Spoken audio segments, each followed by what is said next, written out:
Hello and welcome everyone.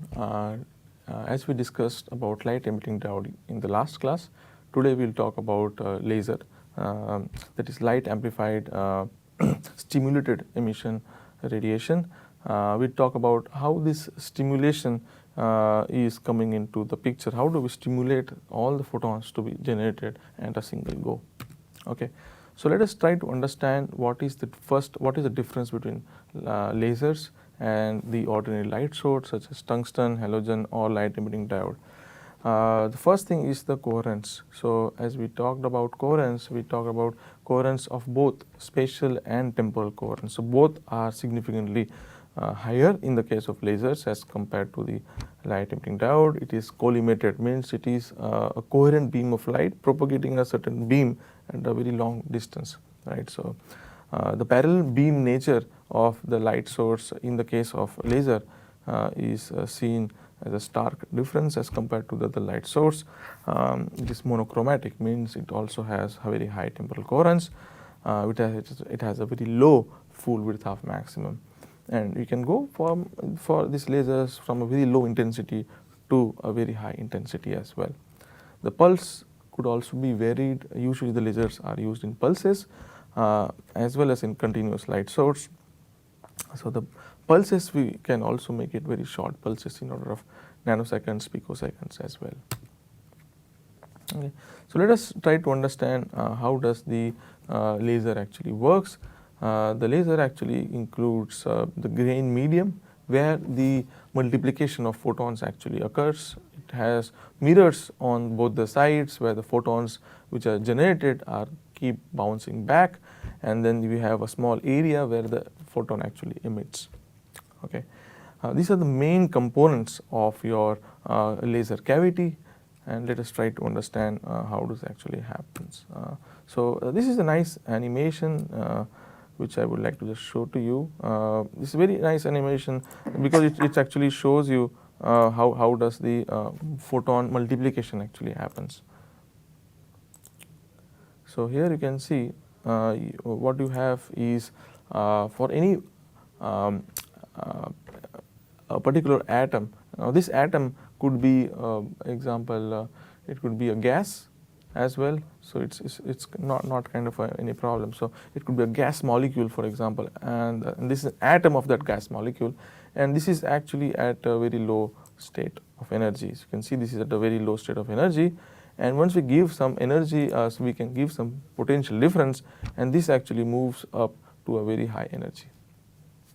Okay, so now you can see that this is having a lot of energy, and then as we know that as it is having very high energy, it is not in a stable state.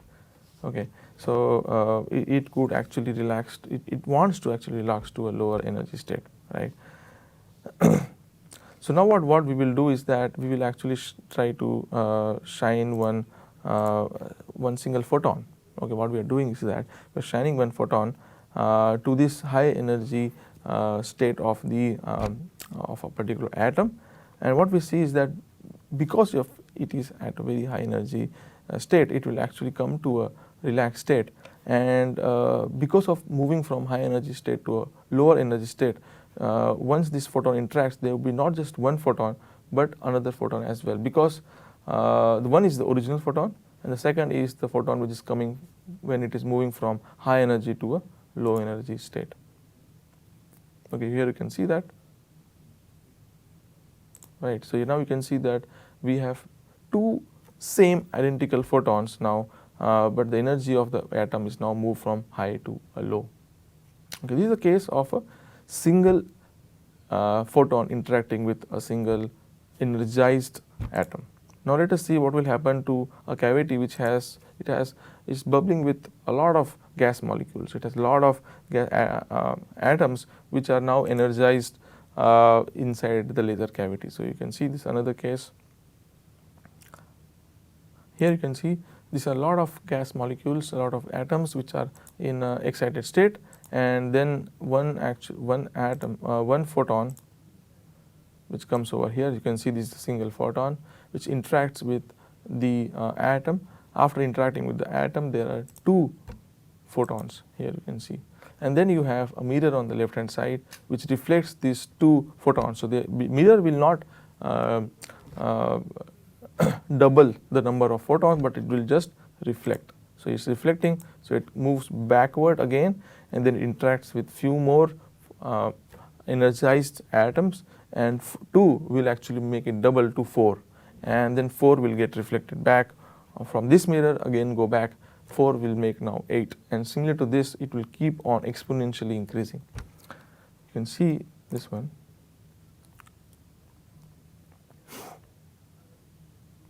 So you can see that the number of photons has been significantly increased in this laser cavity, right? And then you have a hole in side of the laser cavity from where the laser actually emits. Okay, and you can see this is a collimated beam of light which is actually coming out from the laser. Okay. So this is how the actual laser work, but it's a very simplistic manner to show this working, but it is a very powerful way to show how the laser actually works. So let us try to understand what are the different kinds of laser. We are not going to talk about all the lasers. We are going to talk about the laser which is mostly used. So there are a lot of types of laser. You have gas lasers, you have semiconductor lasers, which is also famously called as laser diodes. So you can buy this in order of in $10 or maybe in 1,000 rupees from a shop, and we can actually use even the laser pointer that we use actually is a laser diode. We have solid state lasers, you have fiber lasers, chemical lasers, and excimer lasers. So today we'll talk about the basics of the laser. How does it work? In the next sessions we will talk about in more details about these lasers. Okay. So if you remember how the light emitting diode works, so you talk about all the photons are generated as the are not instantaneously, means they are not emitted at the same time, right? They are the recombination between the hole and the electron happens at different time instants, and because of which it is a spontaneous emission. But in the case of lasers, the emission of doubling is actually happening at the same time. Okay, so because of which the photons which are generated are having the same phase while it is coming out. So this is a case of the laser diode. The laser diode is very much similar to the PN junction LED light emitting diode, but in this case you have highly reflective ends on the top and the bottom. So it actually tries to reflect the photon which is emitted in the top and the bottom. It keeps on bumping up and down, and then it actually on the other side, on the right hand side, it has partially reflective end. So means it doesn't allow 100% of light to get reflected, but maybe 50% or 60% of light to come out. Okay, so here some of the light actually comes out from the side. This is from the edge. Okay, so this is how the actual laser diode works. So the important part is that we actually have to also give a potential difference between the anode and the cathode as well. Now this is one more video. If you are interested on how the laser diode works, you can go through this. How does a laser diode work in the YouTube? You can actually go through this video as well, which gives you more understanding, better understanding of how the laser actually works. Okay, so when you see the laser from very close view, you can see that again there are two conductors, two legs, one leg over here, another leg over here, and this wire coming over here and joining with this semiconductor die. This semiconductor die itself is a laser, the black color one. So it's when a very small semiconductor die which actually emits. Okay, and this is another wire which is actually worked as a cathode. Okay, so how does a laser operate? So laser usually operates in we can operate it as a continuous wave or in terms of pulses. In both the cases, most important is how much energy are we depositing. So we try to understand what is the average energy, what is the total energy, how much we are actually depositing in this through a laser. Before energy, we come about power. right? For example, 500 watts laser is shine on a tissue, and we are trying to work with 3 different types of light source, or how we are operating. There are 3 different types how we are operating. First one is continuously the laser is on for 5 seconds. Second is it is pulsed for 200 milliseconds, and the third is it is pulsed at with on time of 10 femtoseconds, right? So how much is the total energy? So from the power we can actually get what is the total energy. In the case of continuous wave, we just multiply the power into the time source. What is the time? That is 5 seconds. So at the end of 5 seconds, we deliver an energy of 2500 joules. It's very significant. When you use pulses, for a single pulse, we deposit an energy of 100 joules. For femtoseconds, 10 femtosecond on time, when the laser is switched on, we deposit an energy of 5 picojoule. Okay, so energy is nothing but the ratio or the power of multiplication between the power and the time. So then you understand how much is the energy we are depositing. So as I said, most of the application with lasers are used in the terms of pulses. So right now what we are saying is for a single pulse, how much is the energy deposited. But what about the maximum energy? What about the average energy that is being deposited in a particular while using a laser? So that is given by average and peak power. Okay.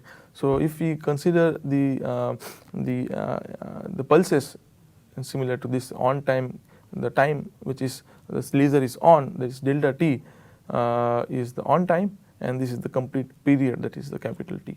So how can we define peak power? How do we define average power? Okay, so that is depend on the duty cycle, that is on time divided by the total time, that is on time plus the off time, both, that is total time. So peak power is given by capital E, that is the total energy divided by delta T, right? So delta T is nothing but the on time. The energy E is given by this equation that we have already found out. Okay, and the average power is given as the total energy E for single pulse divided by the total time, right? That is E into the frequency of operation of these pulses as well, right? So with this you can actually calculate what is the average power that we are depositing and what is the peak power that we are depositing to the tissue. It's very important before we actually buy a laser to find what is the average power, what is the peak power, what is the energy that we are depositing, and it should match upon what our work is going to be. The beam profile, there are different kinds of beam profile. One is the Gaussian beam profile that you can see over here, or it could be a flat top beam profile as well over here.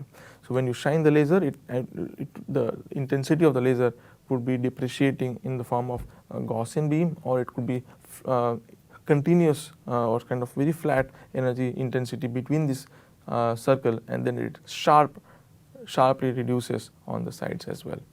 Okay. So I'm going to give you a brief introduction to the Gaussian beam profile. I'm not giving you a detailed beam profile theory as of now. We'll touch upon more detail in future classes. So when you shine the laser, you will see that it is being converging first and then kind of diverges. This is the wavefront over here. This is the angle theta that it makes with the center, that is the origin over here, and we are trying to understand what is the Gaussian beam profile, which is propagating in a certain direction z. As I said, this is a circular direction, circular beam profile. So we have the radius of the beam, which is equal to square root of x square plus y square, and the UR, that is the beam as a function, the beam profile as a function of the r, which is the radius, is given by this equation. Okay, here there are many parameters. The first is the beam radius, is given by Wz. Z is nothing but the direction of propagation. Okay, Z naught is the origin, and as move forward over here. Okay, so radius of curvature is the this radius of the wavefront, and that is given by Rz. Okay, and the Z naught is nothing but the at the origin, that is the position at the origin, and the divergence of the beam is given by the theta, that is this theta over here is given by lambda by pi by into W naught. So W naught is the waste radius. So at origin, for example, you have twice the waste radius W naught. So W naught is the radius, the diameter of the beam is twice the waste radius. Okay, and the Gauss phase shift is the angle as a function of z. There's phase angle, and that is nothing but arctan of z by z naught. Okay, and the intensity is given as this equation over here. So I naught into the square of W naught divided by Wz into exponential of minus 2r square divided by W of z square. Okay, so this is how the intensity profile actually varies as the laser propagates in a certain direction. Okay, so we talked about, just to summarize what we talked about, we talked that LED is a spontaneous emission, while laser is a stimulated emission, which means that all the photons are being generated at the same time. We talked about how the semiconductor laser diode works, and then we talked about the beam profile. What are the different parameters required to write an equation of the beam profile of a laser. In the next class, we will talk about the optical detectors. So we talk about how the different kinds of optical detectors are present. For example, you have silicon photodiode, you have CCD, you have CMOS. We try to understand how the working of each of them actually happens. What are the material being used for the different optical detectors? Because one material, for example silicon, could only be able to detect only the visible range of lights, while indium gallium arsenide could actually detect only in near infrared range, right? So there are, based on different materials, we can use detection at different wavelengths. So we'll learn about those different material properties in the next session of optical detectors. Thank you.